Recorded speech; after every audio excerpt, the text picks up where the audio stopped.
Royal BC Museum has a mandate to make their collection accessible to the people of our province. Staff accomplish this through traveling exhibitions and increasing their online offerings. But for those who can make it to the capital city, the latest museum exhibit, Orcas, has been designed so people of all abilities feel welcome to learn. And the museum says this is just the beginning. I'm constantly finding obstacles, getting into businesses, getting into, different museums and exhibits. Plus, I'm a best-selling author. I'm also a disability advocate.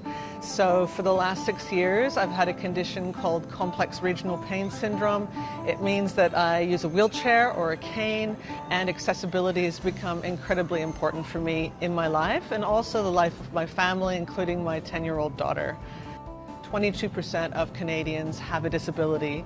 So the Royal BC Museum is a museum that I grew up with. I've been coming here since I was a little kid, and now that I'm a mom and I've got a daughter, I want her to be able to enjoy it as well.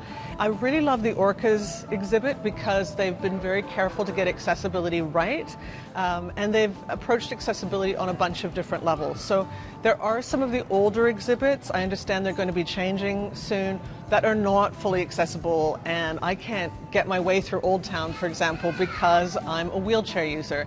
The fact that they're looking at that, they're looking to update it, I think is a really good thing. When I'm coming through an exhibit like this, I can turn around easily. I'm not going to be running into other people. There aren't little narrow corridors.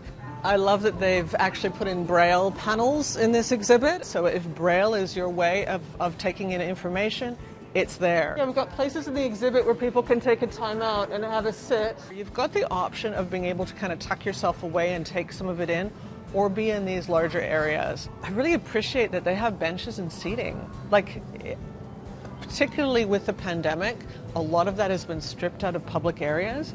It warms my heart because it makes a difference to me, it makes a difference to my loved ones, whether it has to do with disabilities or chronic illness, whether it has to do with autism, whether it has to do with hearing and visual impairments.